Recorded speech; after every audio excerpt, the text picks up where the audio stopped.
বাংলাদেশের সবচেয়ে বড় যৌনপল্লী দৌলতদিয়া। রাজবাড়ীর গোয়ালগঞ্জ উপজেলার পদ্মার তীরে গড়ে ওঠা এই পল্লী আজও চলছে অবিরাম। দিন হোক বা রাত, এখানে থেমে থাকে না শরীরের বাণিজ্য। প্রতিদিন হাজারো পুরুষ ভিড় জমায় এইগুলিতে, যেখানে দেহ বিক্রি হয় মাত্র 20 টাকা থেকে শুরু করে 1000 টাকার বিনিময়ে। এই পল্লীর ভিতরে ঢুকলেই দেখা যায় টাকার অঙ্ক যত, নারীর মানও তত। 20 টাকায় যেমন নারীর শরীর পাওয়া যায়, আবার 1000 টাকায় সিনেমার মতো সুন্দর ওই তরুণীকেও পাওয়া যায়।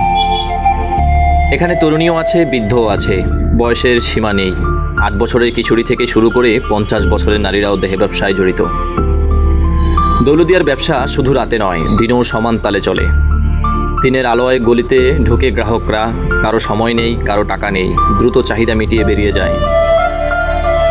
কিন্তু রাত নামলে বদলে যায় চিত্র।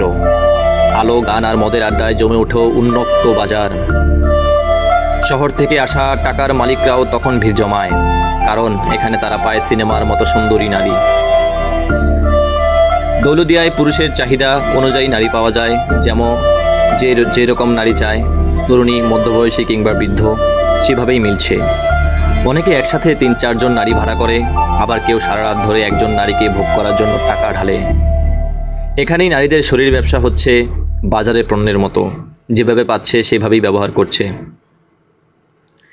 20 টাকা থেকে শুরু হওয়া এই ব্যবসা এখন কোটি টাকার সাম্রাজ্য।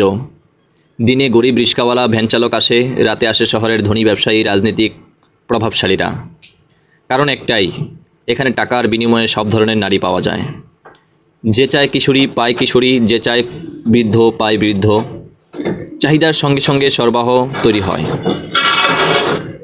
কিন্তু এই ব্যবসার আড়ালে রয়েছে হাজারো নারীর কান্না। দিনের বেলা তারা মানুষ, রাতে তারা শুধু শরীর। অধিকাংশ নারী প্রতারণার শিকার হয়ে বা দারিদ্র্যের চাপে এখানে এসেছে। কেউ চায়নি এই পথে আসতে। তাদের চোখের ভেতরে চাপা ক্ষোভ, বুকের ভেতরে জমে থাকা কান্না। তবুও তারা হাসে, সাজে, কারণ এটাই তাদের বেঁচে থাকার একমাত্র পথ। দৌলতদিয়ায় যৌনপল্লী আজও চলছে পুরো দমে। দিন রাত, গরিব ধনী, তরুণ প্রবীণ সবাই এখানে আসে। এখানে শরীরের দাম আছে, কিন্তু মানের কোনো মূল্য নেই। 8 বছর থেকে 50 বছর পর্যন্ত নারীকেও এখানে বিক্রি করা হয়, যেভাবে বাজারের পণ্য বিক্রি হয়। দৌলতদিয়া আজও দাঁড়িয়ে আছে অন্ধকার, অপমান আর দেহ ব্যবসার এক জীবন্ত প্রতীক হয়ে। যতই রাত ঘনিয়ে আসে, দৌলতদিয়ার গলিতে চুপচাপ আলো জ্বলে ওঠে। যারা সকালে দুপুরে অপেক্ষা করেছিল, তারা রাতের ভিড়ের সঙ্গে মিলিয়ে তাদের খুশি খুঁজে নেয়। দৃশ্যপটে যেন এক চলন্ত সিনেমার মতো, এক পাশে হাসি, অন্য পাশে কান্না।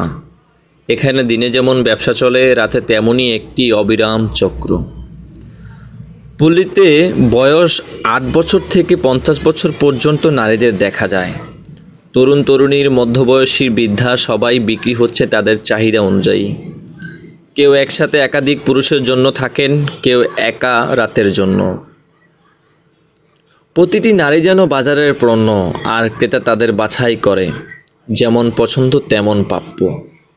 রাতের অন্ধকারে আসে শহরের বড়লোক, ব্যবসায়ী, প্রভাবশালী। তাদের হাতে আছে টাকা, আর এখানে তারা পায় যা চায়। সুন্দরী, অভিজ্ঞ অথবা একেবারে তরুণ, কোনো প্রশ্ন করা হয় না, কোনো সীমা নেই। এখানে মিলছে সব শরীর, সৌন্দর্য আর চাহিদা পূরণের সুযোগ। তবে বাস্তবতা যে অন্যরকম। এখানকার নারীদের চোখে নেই কোনো আনন্দ। দুপুরে তারা বেঁচে থাকার চেষ্টা করে, রাতে তারা ব্যবহার হয়। স্বপ্ন, আশা, শিক্ষা সবই বিক্রি হয়েছে। তাদের হাসি কেবল মুখোশ, জীবনের বাস্তবতা তাদের ভেতরে চেপে আছে। দৌলতদিয়া আজও দাঁড়িয়ে আছে দিন রাত, ছোট বড়, ধনী গরিব সকলের চাহিদার বাজার হয়ে। এখানে নারীর শরীরের দাম আছে, কিন্তু মানবিক মূল্য নেই। এটি এক জীবন্ত সাক্ষ্য, যা দেখায় মানুষ কতটা নির্মম হতে পারে আর সমাজ কতটা অন্ধ হয়ে আছে। আসলে এই সমাজ কি পারবে এই নারীদের কোনো নিরাপদ স্থান দিতে? যাই হোক, পরবর্তী দৌলতদিয়া নিয়ে ভিডিও পেতে আমাদের চ্যানেলটিকে সাবস্ক্রাইব করে পাশে থাকা বেল আইকনটি অল করে দিয়ে যাবেন।